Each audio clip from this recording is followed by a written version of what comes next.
Good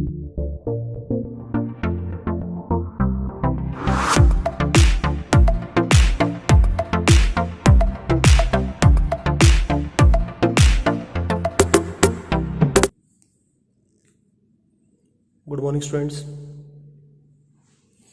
welcome to YouTube channel uni physics classes. और आज की वीडियो का जो हमारा टॉपिक है वो है self inductance and mutual inductance from EMI chapter class 12। ठीक है, तो इस वीडियो में मैं कंप्लीट पार्ट करके चलूँगा इसको, तो वीडियो के लास्ट तक बने रहें और वीडियो को लाइक करें, शेयर करें, और अगर आपको कोई भी डाउट आता है तो प्लीज़ कमेंट बॉक्स में ज़रूर लिखें। So let's start. Self inductance, नाम से पता चल रहा है आपको, सेल्फ मतलब खुद में, इंडक्टेंस मतलब इंड्यूस होना। तो डेफिनेशन बन जाएगी of generation of induced current in itself by changing in magnetic flux linked with it। ठीक है, मैग्नेटिक फ्लक्स में चेंज आने से उसमें इंड्यूस करंट बनने का या इंड्यूस ईएमएफ बनने का जो फिनोमिना है उसको क्या नाम देंगे? Self inductance. Self inductance generate किसमें होता है? इंडक्टर के अंदर। It is generated in coil, जिसको क्या बोलते हैं? इंडक्टर। ठीक है, तो इंडक्टर क्या चीज है?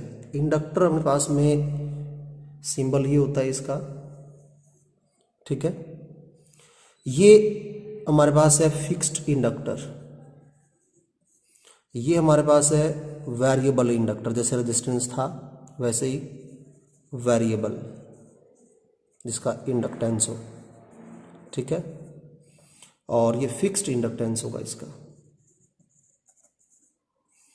अब बात आ गई भाई क्या चीज़ है, समझो। देखो, सपोज मैं ये इंडक्टर लेता हूँ और मैंने इसके साथ एसी कनेक्ट किया। ठीक है, तो इसमें क्या होगा? करंट में चेंज आएगा, अल्टरनेटिंग करंट है, और करंट में अगर चेंज आएगा मैग्नीट्यूड में विद रिस्पेक्ट ऑफ टाइम, तो क्या होगा? मैग्नेटिक फील्ड में चेंज होगा। और मैग्नेटिक फील्ड में अगर चेंज होगा तो इससे क्या होगा? फ्लक्स में चेंज आएगा। और फ्लक्स में चेंज जब भी होता है तो फैराडे ने एक बात बताई थी कि उसके अंदर करंट इंड्यूस होगा जिसका नाम है इंड्यूस करंट, जिसका दूसरा नाम क्या था? एडी करंट, जिसका तीसरा नाम क्या है? फोकाल्ट करंट। ठीक है, तो बात करते हैं इंडक्टर क्या है। हमें ये तो पता होना चाहिए इंडक्टर होता क्या है। वो इलेक्ट्रिकल डिवाइस जो करंट का अपोज करता है एसी में, the electrical device which oppose flow of AC, उसको नाम देते हैं इंडक्टर। हमने भी बात की थी, ये इंडक्टर है हमारे पास कोयल। सपोज मैंने एसी सोर्स के साथ कनेक्ट किया है, तो इसके अंदर जो करंट इंड्यूस होगा, जो करंट इंड्यूस होगा वो डायरेक्टली प्रोपोर्शनल किसके है? फ्लक्स के। जितना फ्लक्स में चेंज ज्यादा होगा उतना इंड्यूस करंट भी क्या होगा? ज्यादा जनरेट होगा।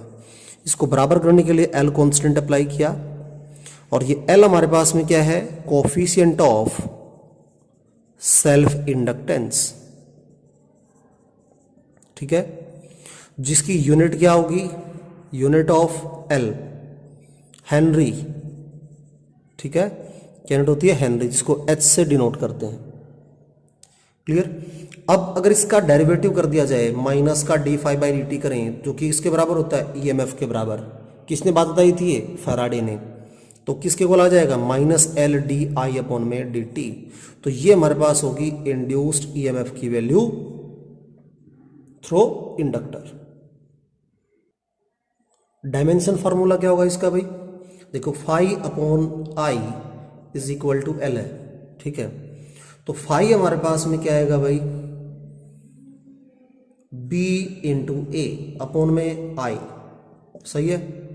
बी हमारे पास क्या था, F divide by Q V sine of theta, F by में Q V sine theta into A upon में आई, वैल्यू पुट कर दो डायमेंशन फार्मूला में। फोर्स के लिए m1 L1 T minus 2, area के लिए L स्क्वायर, बाई में चार्ज के लिए AT, ठीक है।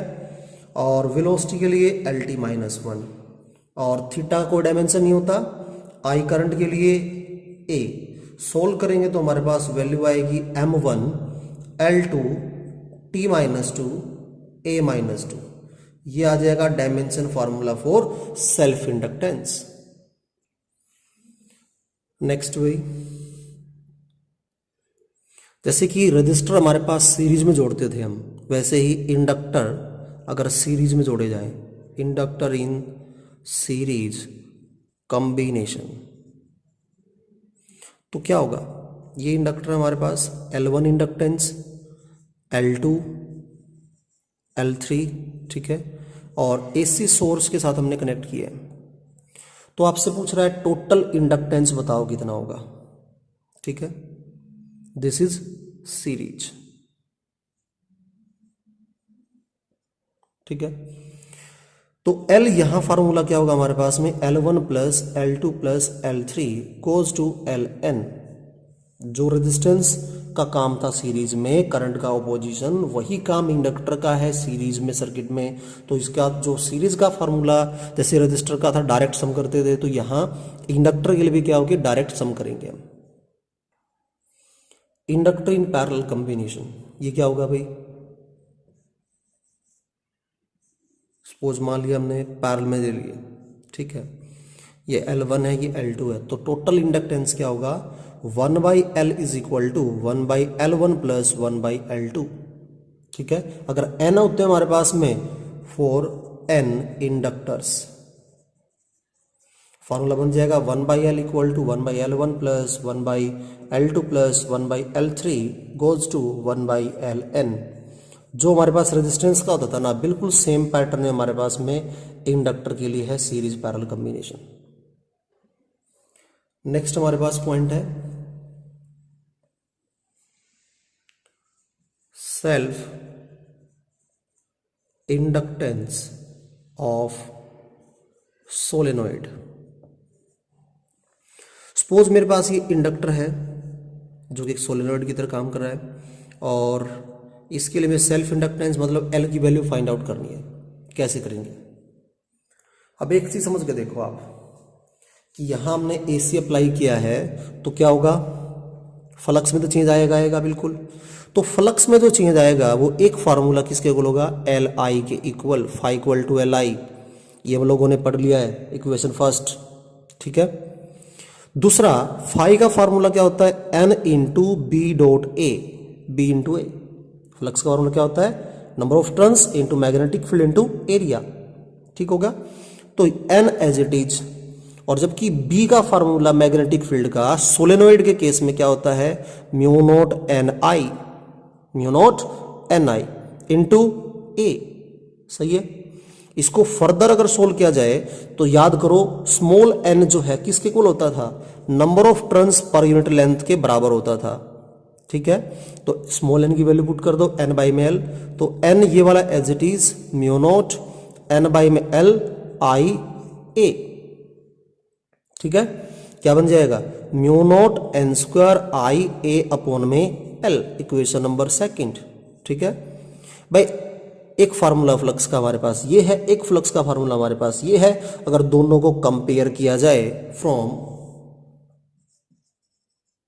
इक्वेशन 1 एंड 2, क्या मिलेगा हमें भाई, एक हमारे पास है mu not n square I A upon में l, और दूसरा है एल आई, तो आई से आई कैंसिल, और l हमारे पास आ जाएगा mu not n square A upon में l। ये फॉर्मूला आ गया हमारे पास में coefficient of self inductance value for a solenoid. Next हमारे पास टॉपिक है भाई म्यूचुअल इंडक्टेंस।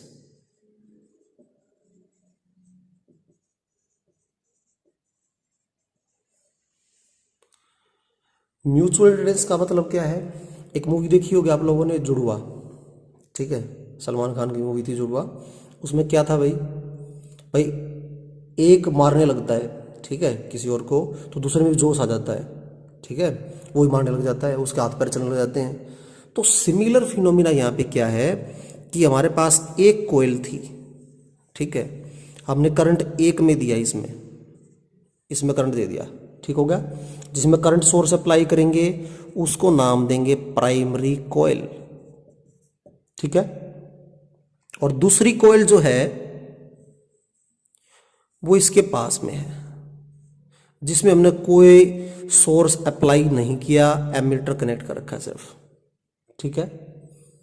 इसमें वोल्टेज का सोर्स, एसी सोर्स अप्लाई किया है, वहां पास में क्या है, एमीटर है। तो हमने क्या ऑब्जर्व किया कि भाई एमीटर जो है डिफ्लेक्शन शो कर रहा है, मीन्स करंट की रीडिंग बता रहा है। तो भाई करंट तो तभी बनेगा जब उसके अंदर रीडिंग कब शो करेगा एमीटर, जब उसके अंदर करंट फ्लो कर रहा होगा, ठीक बात है। तो क्या कहता है ये म्यूचुअल इंडक्टेंस कि करंट देंगे प्राइमरी कोयल में और करंट उसकी वजह से इंड्यूस होगा सेकेंडरी कोयल में, इसको क्या नाम देंगे, सेकेंडरी कोयल, ठीक हो गया। तो जो करंट इंड्यूस होगा सेकेंडरी कोयल में वो डायरेक्टली प्रोपोर्शनल है किस चीज के, change in flux of primary coil. Flux primary की चेंज होगी, करंट इंड्यूस होगा सेकेंडरी के अंदर। और इसको बराबर करने के लिए हमने कांस्टेंट अप्लाई किया m, और ये m क्या कहलाएगा, कोफिशिएंट ऑफ म्यूचुअल इंडक्टेंस, ठीक है। क्या नाम देंगे, कोफिशिएंट ऑफ म्यूचुअल इंडक्टेंस, जिसकी यूनिट क्या होती है, यूनिट ऑफ m, हेनरी, ठीक है। जो L की यूनिट थी वही क्या है, m की यूनिट है। Clear point. अब बात करते हैं डेफिनेशन की। तो डेफिनेशन क्या होगी इसकी भाई, the phenomena of generation of current in secondary coil due to change in magnetic flux linked with primary coil। Primary coil की फ्लक्स में चेंज आएगा जिससे करंट इंड्यूस होगा दूसरी कोयल के अंदर, उसको क्या नाम देंगे हम, म्यूचुअल इंडक्टेंस। नेक्स्ट हमारे पास पॉइंट है भाई dimensional formula of m, coefficient of mutual inductance के लिए डायमेंशन फॉर्मूला है m1 L2 T - 2 A - 2, ठीक है। नेक्स्ट पॉइंट हमारे पास है भाई very very important, mutual inductance of two long coaxial solenoid, mutual inductance of two long coaxial solenoids. एक हमारे पास कोयल ये है और दूसरी कोयल हमारे पास ये है, दोनों का एक्सिस जो है कॉमन है और दोनों एक दूसरे के फील्ड के अंदर रखी गई है, ठीक है। दोनों का एक्सिस पॉइंट क्या है, कॉमन है, ठीक है। एक्सिस पॉइंट कॉमन इसलिए को क्या नाम दिया गया, कोएक्सियल सोलेनोइड्स। तो दोनों में एक दूसरे की वजह से म्यूचुअल इंडक्टेंस कितनी जनरेट होगी वो हमें फाइंड आउट करनी है। कैसे करेंगे,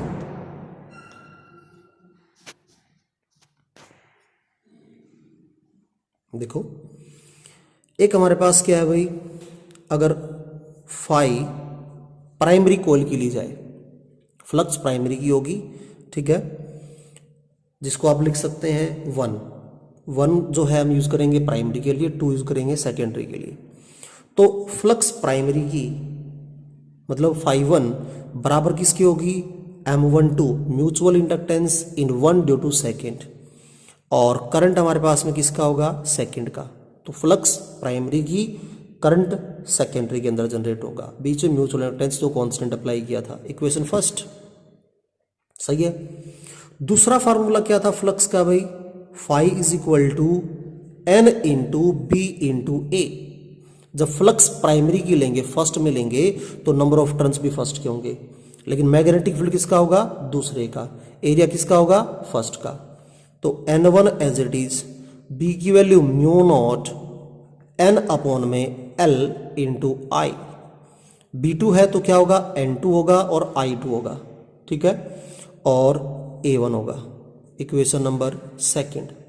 अगर दोनों को कंपेयर किया जाए, सोलिनॉइड का फार्मूला पुट किया हमने, म्यू नॉट Ni जो था, ठीक है, उस स्मॉल n की वैल्यू पुट कर दी N/L फ्रॉम इक्वेशन 1 एंड 2, क्या मिलेगा हमें भाई, M12 into I2 is equal to mu naught N1 N2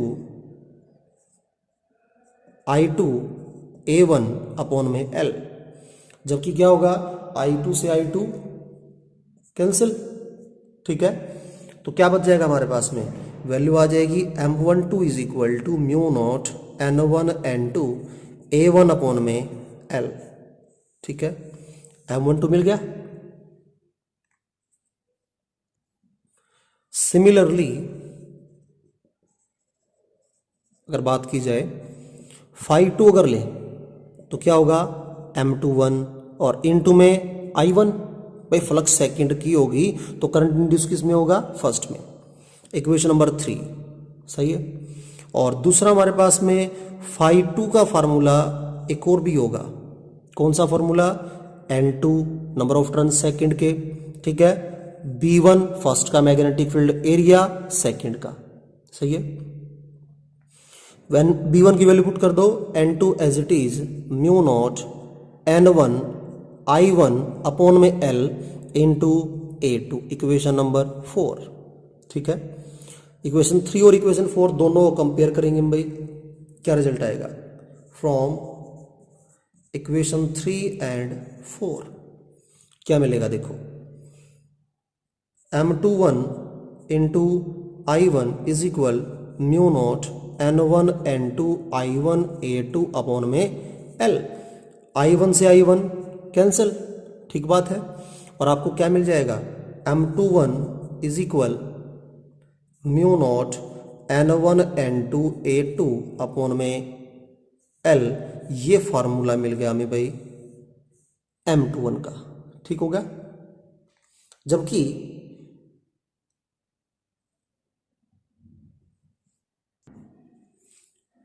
M12 किसके बराबर था, mu naught N1 N2 A1 upon में L, और M21 जो आया है वो कितना है, mu naught N1 N2 A2 upon में L, ठीक हो गया।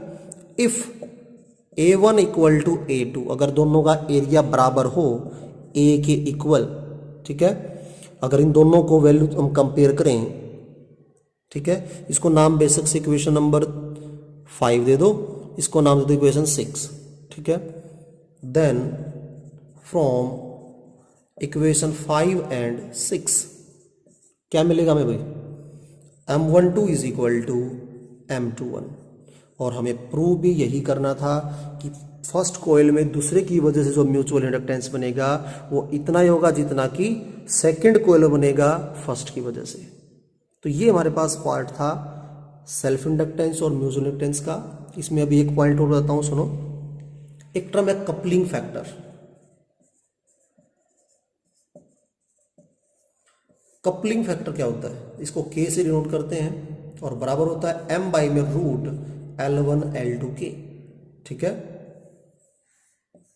कपलिंग फैक्टर का मतलब क्या है, सपोज ये केस दे दूं मैं आपको, एक कोयल दे दी और दूसरी कोयल आपको ये दे दी, ठीक है, और एक कोयल मैं आपको दे रहा हूं ये, तो इन दोनों में से कपलिंग ज्यादा कहां हो रही है, इस केस में ज्यादा हो रही है, फर्स्ट केस में, ये सेकंड केस।